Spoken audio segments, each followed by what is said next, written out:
Let me say, please note, however, this is the first full release of the dashboard and the first opportunity that districts will have to actually look at comparisons of their data to the other districts. In other words, don't call the school superintendents yet and ask them why they're 17th or 20th on a particular ranking. They will need time to digest this. The dashboard highlights fiscal relationships in an easy to understand format, and we anticipate this will uncover additional needs for data reporting and analysis, and we look forward to working with everyone and continuing to work on this task. In a few moments, Ms. Lisa Jolliffe from our staff is going to demonstrate the dashboard, the data, and the key features. And we have provided a summary sheet, or have a summary sheet available to you to help guide you through this process.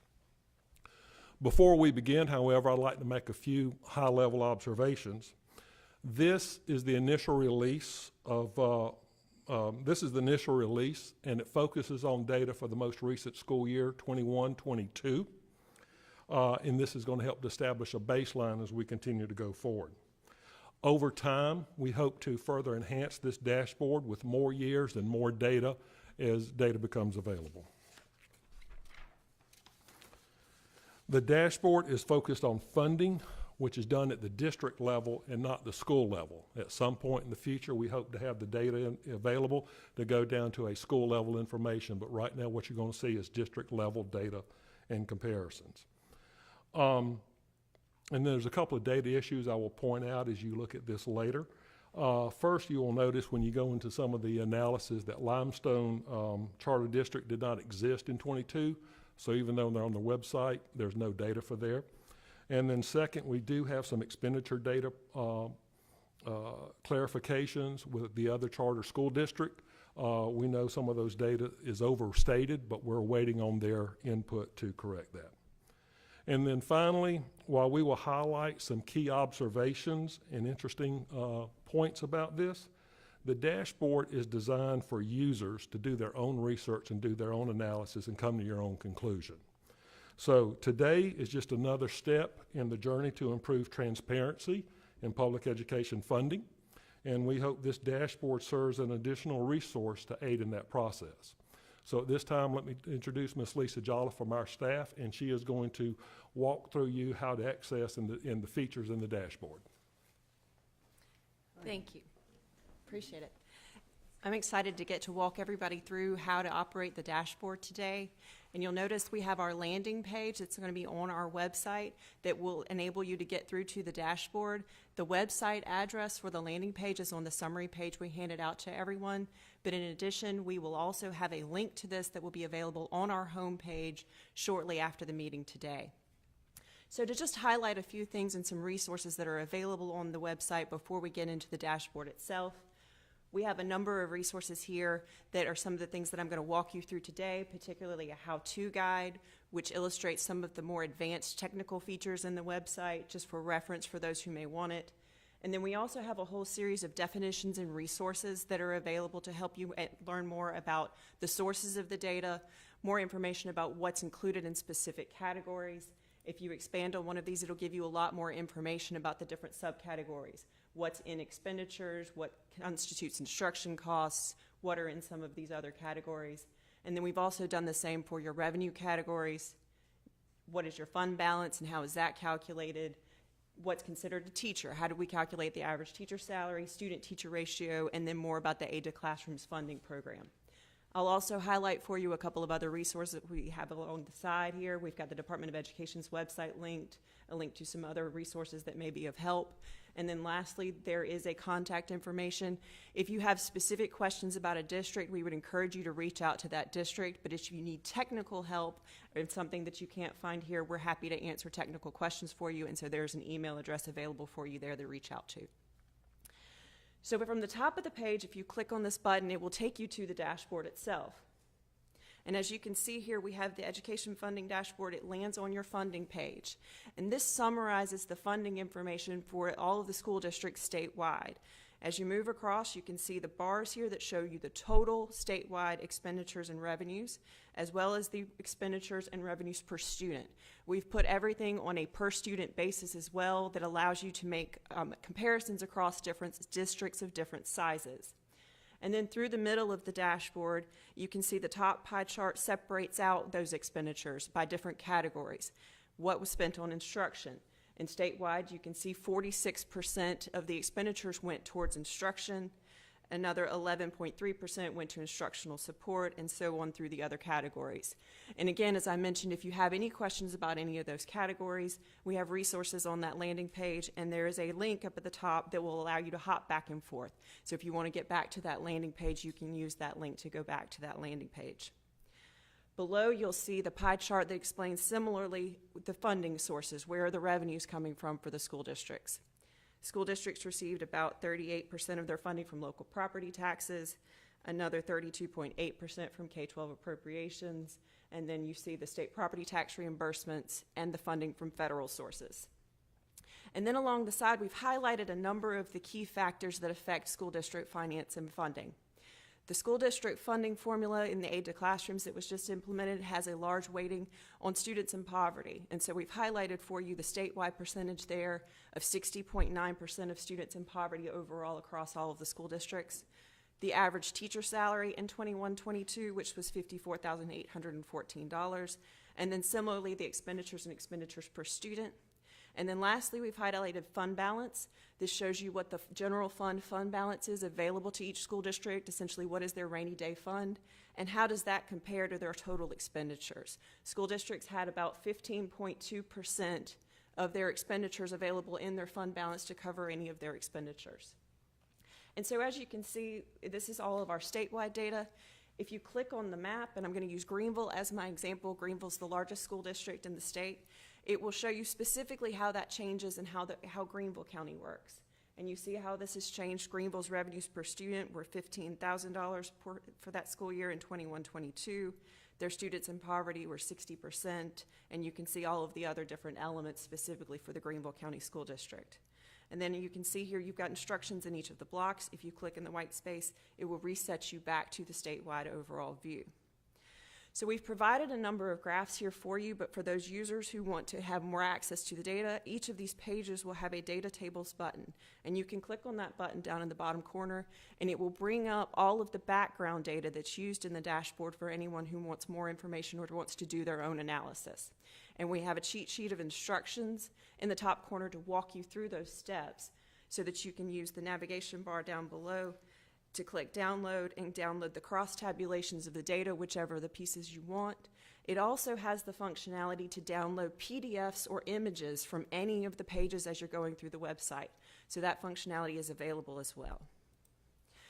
So to navigate the dashboard, we have tabs across the top that will lead you to each of the different sections. When you start, you'll land on the funding page, and the next tab will show you more about quick facts.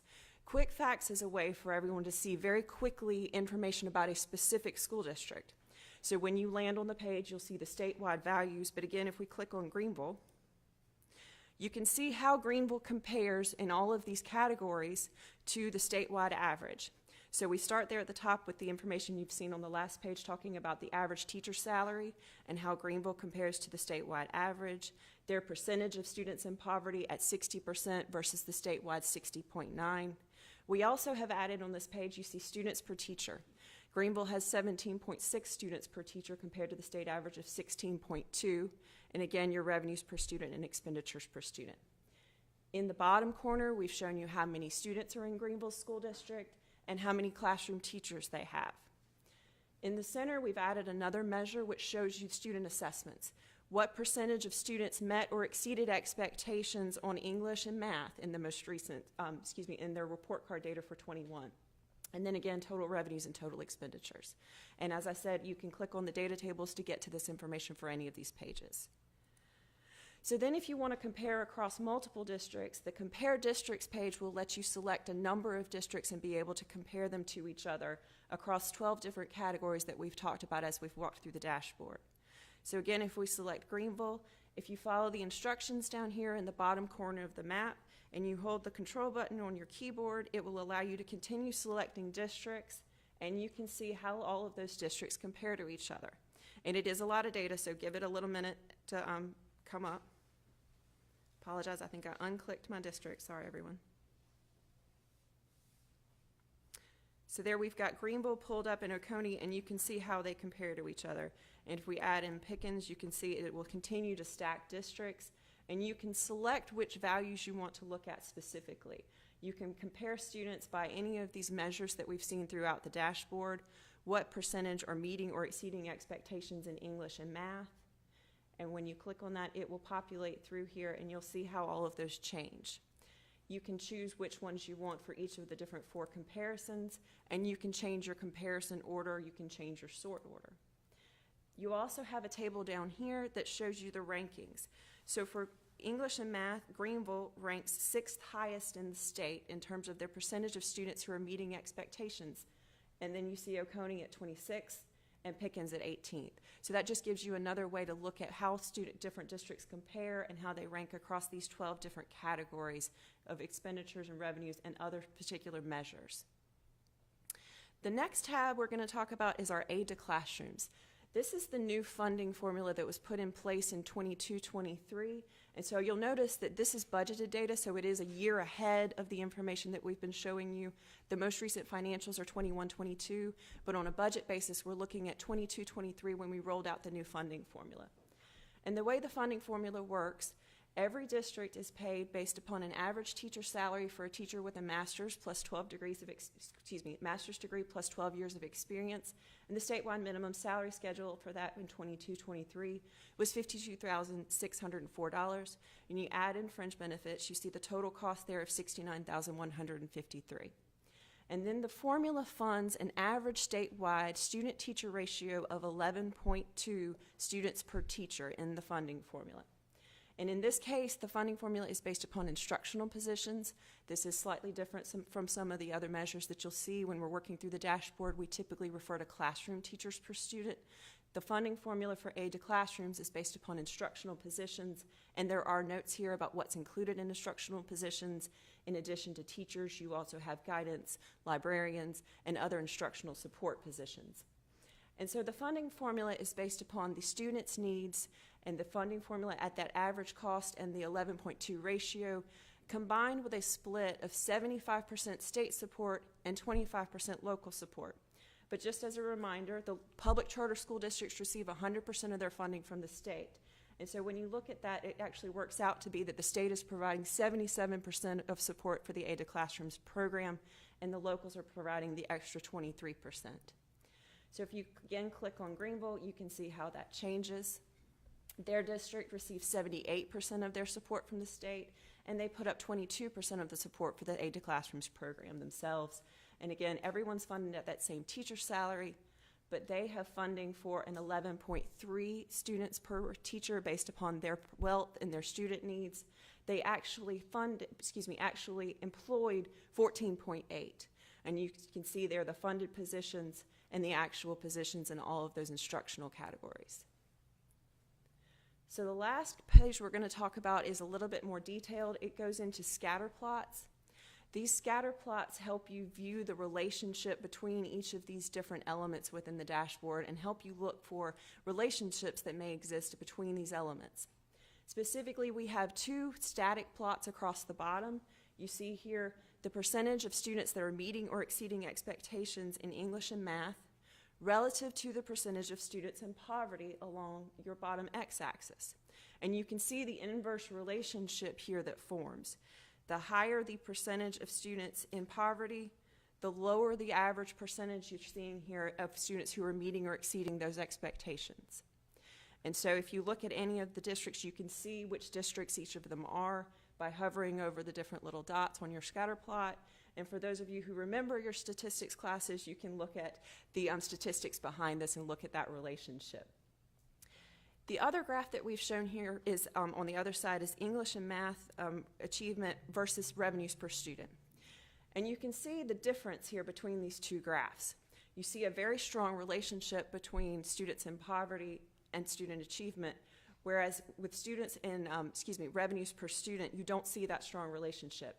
You have a value here where a district has about $15,000 per student, and they are seeing over 60% of their kids meet or exceed expectations, versus another district down here that is only seeing about less than 20% of their students meet or exceed those expectations. So this is an easy way for people to be able to see those relationships between the different elements in the dashboard. You can also choose different elements up here. We have it selected for you so you can see the relationship between student achievement and the number of students per teacher, which again is very widely dispersed. There's not a strong correlation there. And you can change to view any of the different ones that you wish to. And so again, as you're moving through the dashboard, you'll see all of these maps, and you can change the elements of the map to see all of the different dashboard elements as well. So those are all of the highlights. I appreciate the opportunity to walk everyone through this. Again, we have a lot of resources that are available for you there on our homepage and our landing page, and if we can be of any assistance with any technical questions, we're happy to help. Thank you very much. Pretty interesting, huh? Everybody's gonna go home and go somewhere and get on a computer, including me. We all know that the road to prosperity is paved with a good education. We've got to do it. There's no way around it, and we've recognized that, and we know we have some weak spots. Now we are booming in our economic growth. Our environmental and cultural heritage is strong, but if we don't have good educations for all the young people coming along and those older ones who want to go back, then we're not going to achieve our full potential. So it's good that we're doing this now, because we're really starting to boom, and there's great competition particularly in the Southeast, and these businesses that are here and those that want to come here that bring jobs with them, and a job income is critical to a strong family, but we have to have good people. They have to be educated, they have to be trained. And the other states we realize this, but I think that I don't know of another one that's got something quite like this. And part of this is due to the strength of our Revenue and Fiscal Affairs Office, that they can do anything with statistics, and they can make a picture. So that's what they've done here. This is a result of a lot of thinking. We've been doing a lot of improvement in a lot of years in education.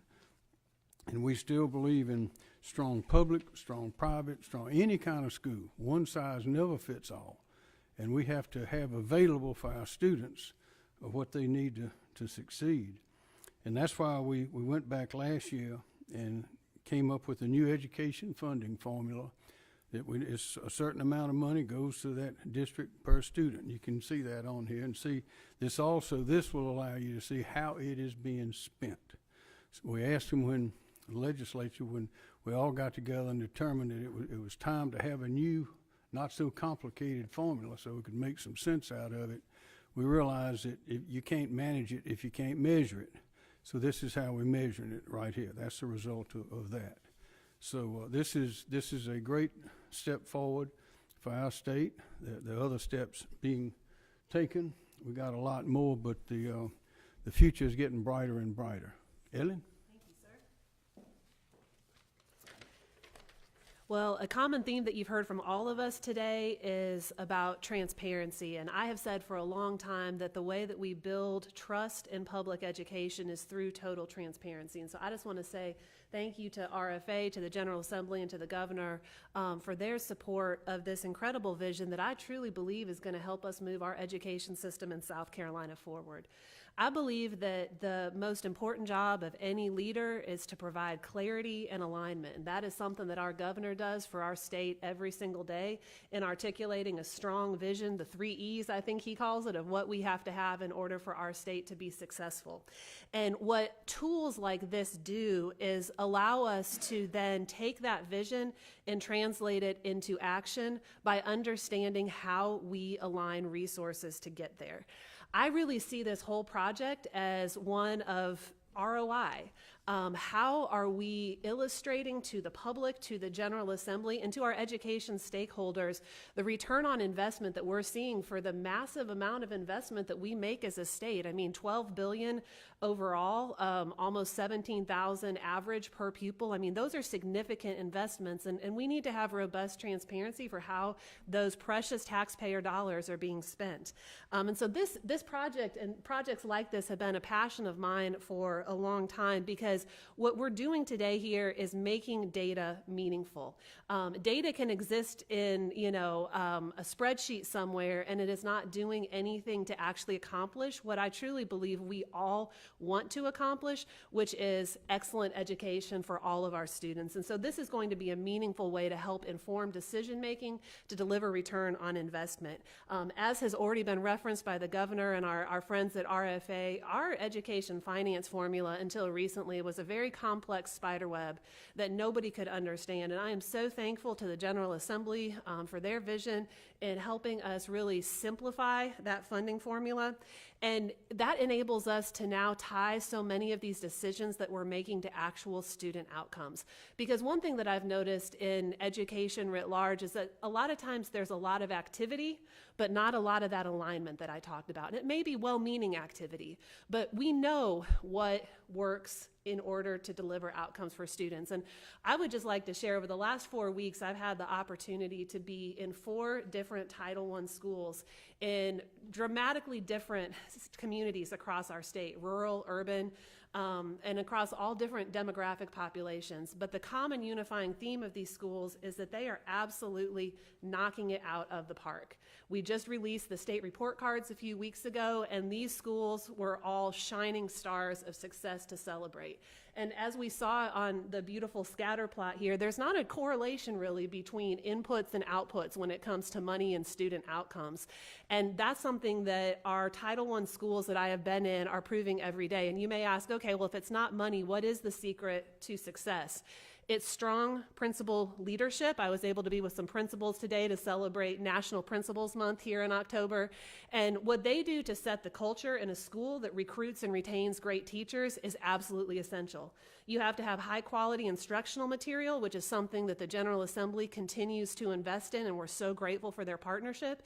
And then you have to have high quality professional development for your teachers in order to support that instructional material. And again, we've had tremendous partnership from the governor's office and from the General Assembly in rolling out what is something I'm very passionate about, LETTERS, which is professional development around early literacy. If our students can read, they can do anything. One of my favorite things is to go read to elementary school students and to tell them that if they can read, they have a superpower, which is absolutely true. And so again, this is going to be such an important step forward in helping us explain to parents, to the public, to interested citizens, how their hard-earned dollars are being spent to deliver real results for our students. And I'd like to just close by saying that oftentimes it can be tempting to use data as a weapon instead of as a tool.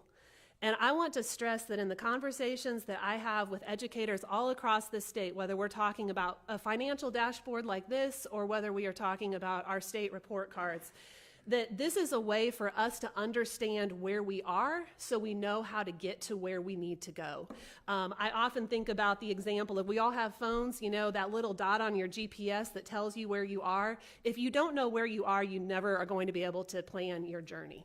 And so that's why I'm so thankful for the partnership that builds these incredible kind of tools that are going to help us really clearly understand how we need to align resources to get to where we need to go on behalf of our students. So Governor, thank you for having me here today, and RFA, thank you so much for all your hard work. Any questions? For you, Governor, Superintendent Weaver, actually, hopefully both. Any data or trends that you all have seen from this dashboard that will shape your budget request for your executive budget and maybe make it a little different than in years past? One of the things that is going to be a top priority for my budget this year is around increasing our student outcomes in math. We have seen some really encouraging progress this year on our literacy scores. We still have a long way to go. About 54% of our students are reading at or above grade level, but only about 41% of our students are at or above grade level in math. And so that's going to be a high priority that you'll see in my budget this year. I'll just say, we need to keep increasing our teacher pay. We have to have the very best. And we've set a goal of at least $50,000 minimum for starting pay, I think, in the next 2 or 3 years. And I hope we can exceed that. Next. Everybody want to go get on the dashboard and look at this? Yeah. Weaver, I guess another question for you. You mentioned off the top that this is a way to build trust through transparency. I mean, how big of an issue do you think that is with taxpayers and families, that there's not trust in how their money is being spent? Well, I think trust encompasses a lot of different areas. It encompasses the financial inputs into our system. It encompasses the curricular materials in our schools.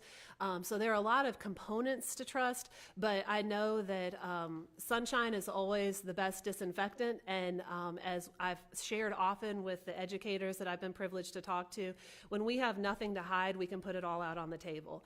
And so this is really, again, about creating a conversation about how we take an honest assessment, an honest look of where we are, and then work together to move forward.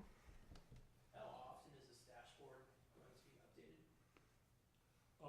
We will have maintenance probably once a year.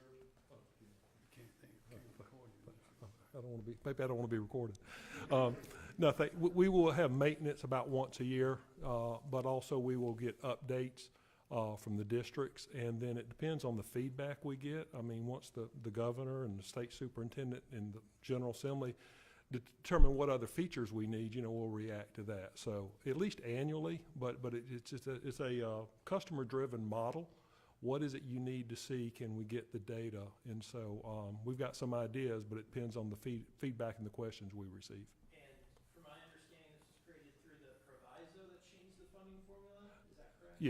Yes, there was a proviso, yes. And so this would have to be, proviso essentially have to be renewed every year for this dashboard to exist, or does it? No, sir, we've got started, the proviso was put in, we started it, until they tell us to stop, we're gonna continue with it. Going off that, I mean, how big of an undertaking was creating this dashboard?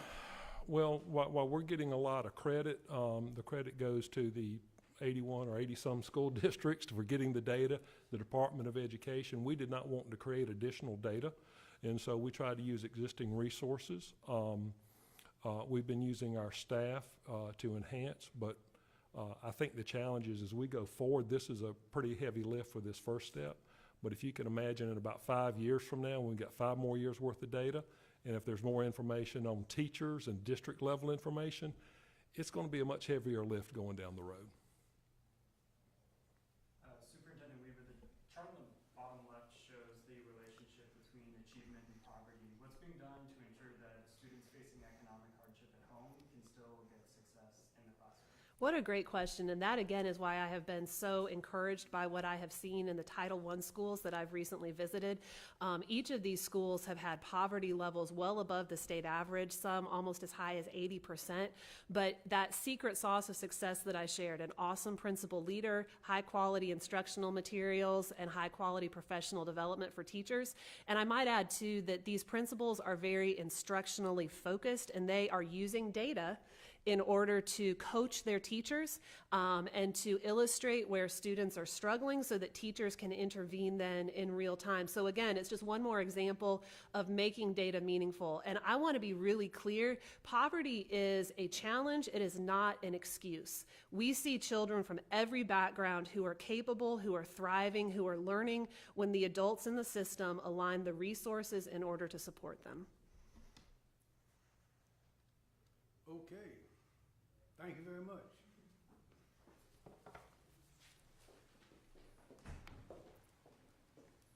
This is interesting. Good, I'm so glad you like it. I'm gonna close out of there I too. can even understand it. Some of this right here. Yes, sir. You wanna see the funding page, or you wanna see the? This is the one she Oh, was I'm asking sorry. about. Yes, sir. I'll hop back to the scatter plots. So this one is, the higher the percentage of students who are meeting or exceeding expectations in English and math, the lower the students in poverty. So you've got a negative, yes. And you got a negative correlation between those two.